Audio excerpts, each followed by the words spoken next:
Jing nikho 14 February 2026 ko mi tampi in ihet jungo Valentines Day ti a ihet nikho chu ahong thong kita in kumsi a hi kumsi a anaki mangzi khat ai lo wale van noi mitin na het nang le ke se hello ku ki cha te se sen i het ro hello van noi pum pi wola ringa hi mi tampi in asu mil mole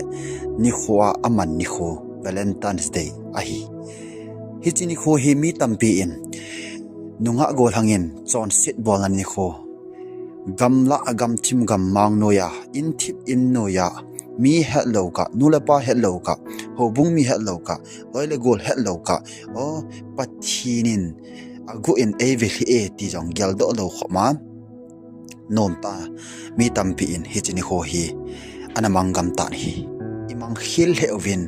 da chu aum le jing nei mi kon khat chun give hoi ta ki pi to nai amangin nei adomanu to dating chinan mangin nei anei zote adomanu ham khat chu epi ham von hoi tampi chopi na alawale anei zote chun adoma pam khat chu gari khat chopi zona tabang ala kon khat chun in hoang thu pi ta gi fa ki pi to alawale gari hoi ta alawale hita chu von hoi ta alawale lekha alawale adang pa acha hoi ta give ki bol to nani khon amang mi tampin lam chom in amang in hi hot la de lo pen chu ipi ham tile Valentine's Day ni a ting le nunga khat le golang khat ki muto ding chon sit bol khom ding nu pa hin kho man ding mi helwan nom ta hin kho mang dinga mi tampi a ki tim ji ni aum po itivem hoilai na mu am etiket mai thewi he sai igam su i society su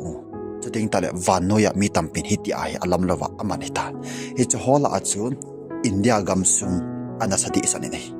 India gamsung la ku ki society e ho chen gamsung atto khatain hi chi po na umta Christian hin kho to akito lo dan pai po na nazala tuni kha he chi video hi isim lo we mi tampin Valentine's Day athupi dan hepo in mi tampin amang khil gam ta nei Valentine's Day kiti chu hijini kho ai nunga khat le golang khat se ki mu to na ding dating chi na ding gift ki pi to na ding hello te si hian lang chapang hian lang in sung kha ki ka hian lang chapa in jong at anul pa anul pa hiti aso give tuni Valentine's Day hin heno chi kan pe hepa chi kan pe alawa chapa chanu hi chi kan so pe ala hepu alawa le hobung mi tuni Valentine's Day ne chi bol te khachi nyau te itia isei vai bolding a igut ho zo se ki bol mo hello mi kon khanin nunga gol hang ho ki mu to na ding se dani aki gelin hi chi yong chu nunga gol hang ho aki mu to win aki mu to ting wale to hoi thu pha a sei povin tuni chan gya ki de ki lung sit hi honin pathin kuma ki pa thu sei ti ati povin ti nan jang mang povin imang povin chuting ta le hi chi ho khel lam pe achan zon thang huina mi tampi amang ni hi chi a hi tuni hui chi video zon thang hin khwai man pa po na zala tuni khwa isei no we hi chi video ya na ngai so ke nangin jong na to lo mana chu na sei ham na masang na hin to ding nei ticket mai theo I ticket mai theo I sei no mu chu ipi ham ke ma ta en jong ka tu thei thile khangdong la ya nu pa ke bolna ka tu thei ka masang ding ai ka to lo de ka ti na momong hi poi I sei no mu chu memin sexo alawale hi chi nu pa ki ngai lu na ya pha lawa ki mang thei so ke he jong le chi ima khowa ima sangwa a ume ti he ding ki fai pi zo ding gal zo ding a zo ki ko sadi ma ding ai ima sanga hi chi chon sit na git lo nai a ume ti het wa ki fai pi lo ki humble lo itia wale kui iso du ham hi chi a chu kama sanga hi tabang din mun aum sa hin a zo ding a ki ko sadi ma ding a hi ti zo pan ila dio win ikati mini hi Valentine's Day ni kho hi mi tampi iman khil to khana e ho hin anake ha he be pon tu khang hi Valentine's Day kiti hi akya he do jep ke tain mangjong aha ke mangjep ta in hin la athu hi atam zon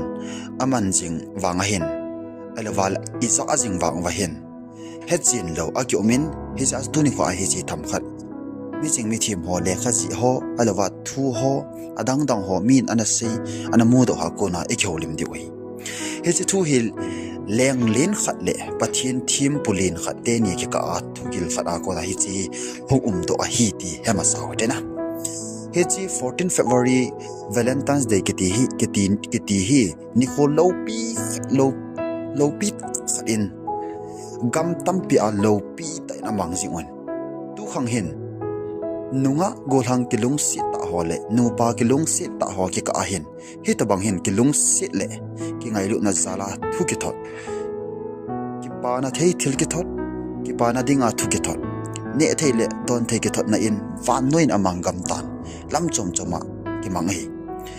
is Valentine's Day thu sim hi adi ta mong chu ki jin ten aki mu zo tapon hin la thu sim hol hon amu kham wan hitin anasivne 15 February hi room te kumhei khat lupar kelya kiti chu anahin 496 AD kumachun lupar sil kalya kiti kumhei chu pop gelases chun Christian ho ne khom ni khodin ahin heido in ani fo ta ding ni khat masangin asim tan hela hesi 15 February chu 14 February ahi khatan chole hesi ni kho hi 3rd century khanga pagaya martyr meeting Valentine zanani kho akimang hidin jong ana phong do tan hesi thu hi ahong chi pe tan tu khanga Valentine's Day ti a ahong ki man do lo na ta sim chu ahong hitani ST Isle Valley Saint Valentine kiti pahi 270 AD vel khanga chu Rome gama an ahin Rome lenglen Claudius in alengam sunga thilkhat abol chu ama hin ana deilo le an oilo hin chule ama jong hi pathin thachana tong thimpu bishop khat chu hikina hi hitobang din mona chu ahi ran la hin lenglen hin nunga gol khangdong ho kitchen hi anaza adama ma jing ahin aji chu aman agel chu jinei ho hin sipai ahi na gala alowale gal sa dinga akut tingle in langa aji achate agel ho be se angai jive ati a khangdong ho kitchen ding hi an hai na za adai hitu Valentine in avojang nat pi in his a chu hlangphunga bolwa gu uthima akicheng no mo chu agop ji a kitchen sa si ana hi zone hi chi thelbol chu lenglin in a hin het do phadin ama hi amatna zela akoya athina thei thulupna api a hin he chi thu zala chu mi kilung sit ho kitcheng ding an ho sa zala lenglin thupi ki cha lo khoma hi ngai lu na anania thina giya analung a hi ja chu nunga golang ho kitcheng ding ge ya kilung sit na nei ho ke ka ki ngai lu na le kilung sit na gel na ko na hi chi ni kho ho hung ki mang pan le hung ki he pa nei ti se do no meri chule Valentine hi zela pe na chan pe nin jong lenglin hin akimopin abol kit lo le alha do ding chule a ho adal ha room te pathin zo hodin ase nei le Valentine in anom po in no malain ama zo chun pathin a hin ho zo na dinga hin ana sen til ho na ana bolin lenglen Claudius tu chu lunghanga athina dinga thupi a bol hin hitawang thu chu aza cho nasa ta hong danga hichi Claudius chun athina dinga thupi jong ana bol a hitai tin akisini Saint Valentine hin khang tha ho kilung se tum tuna ki cheng ding ki go ho akisa da chu ama hin ana po na de avong sang na pi he jing ne chole hi chi thu leng lenin aza da le a kham thu a jong hin rom gam pum pi ami ho long tim chu asu khale jing ne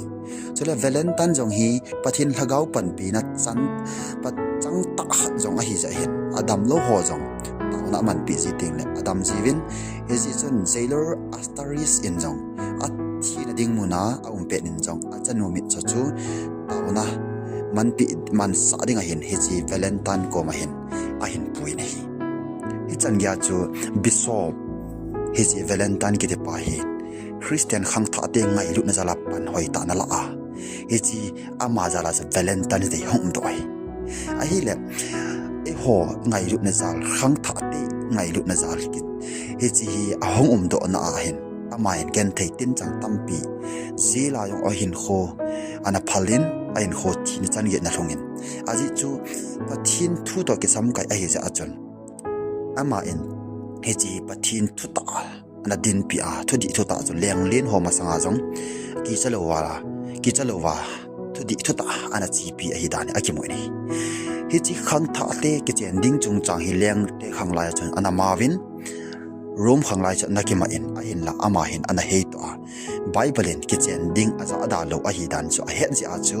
he chi valentine sen valentine ki ti pa hin nunga golang kilung se ta ta ho ki cheng thelo mo chu avel alai na be se na ki chen ding hi ama in ana pu da chu teng ta le mi ho jong agu a leng ho het lo ka ana ki chen sa azo ama thina hlon lo hi hi chi valentine day hong kon do na chu teng ta hi chi 14 february hi valentines ki ti pa na min ki put sa hin sal hi chi valentine ki ti pa hi chi valentines day ni kho ting ne ama zo hi gel do ding ama ta hi jong le ama za na thil khabe ki bol hen lang pathin ko ma taw na ki mang hen lang hi zo le hong pha za ding da nen tu la yin hi chi phut do pa ele hi chi kui ja hom do ham ti pa hi gel phatalwa khang tha te mi tampi in tu la anop aninga kon kha chon valentine day ni a ju don loi nu mei to jong loi ai lova kham na thei za chom choma ke sa boy loi zan chom choma zan khang zan thim sun kho zan kho a eta chon tu ni i bol le it a ke bol ding ham kho vei tak a ke mo loading a he tai ta alam lawa mi tampin hin kho aman na valentine day aso do ta in nang le ke tu ni kho a ikilung si ta ikichen na ikichen thei hi chi valentines bishop pa ji a hin e ho ding gyal kho na hi chi ana phu da a chateng ta gen the na ta chi na cha na hlong hin hi chi pa gyal do talwen ani kho phut do pa gyal do talwen e ho in zo lam lawa iman pa hi line na ta hin pathin thu to ne khat ite ka deu evet chep deu itil bol di ki saw nam ti long hi khang tha ten atha ben adin gyal do ite Solomon labu bungni changu men kadoma pa kia ki ama a atis nanga kahi tinai February 14 ni vanoyen Valentine's Day ti a ahet ni kho ahen adi in nunga go lang hodia sumil thailo ni kho khat ai chu ahinai Christian nunga go lang jingen jong hijini kho hi agyal thupi tan hen la i tabanga aman uham het a hita poin ejini ho hi dongmane hodinga dongmanu ai lole doma pa da ki mo to alung sina thim thu lel na ni khozo a hlung tan a hita nei hisi hin Christian nunga go lang khat na hi nan itabanga Valentine's Day naman empty gyal to puma pathin thu lamhil na hi Christian nunga ai lole go lang hon Valentine's Day ni khwa igyal do divin tuni kon iketi mbere jingni fu khwa hita in tuni ko in hi che na ngai zo sin ilung wa pathinin e ho pi chi wen chuteng ta le dongman nei hi chon sit cho hi poi a hin a ki chi thelo le dongman nei ji hin chon sit apun sa thi ti igel do dewi bible chon ka dongma pa ki ati na hi chon dongma pa chu dongmanu a dongmanu chu dongma pa a hi dan a sei do nei mit tam kiti hi nunga ai lo le golang zo sin a thia pen ta le a ha bol pen ta ai kinen ai na lung sit na di ta ngai lu na di ta ki ngai ki lung sit hodin mi khat dinga bo a hi dan het hi min tin hin kho hi ama adinga cha pang det jinga aman ding ta san wang omini lung sit na di ta nei chun koi to ki nga ya koi dinga lung sit a chan ham he jing in tin gyal do jing nan te dei bunga ki mu to lo na jong le det in pang det in tin amani che ki ta san to hon ding hi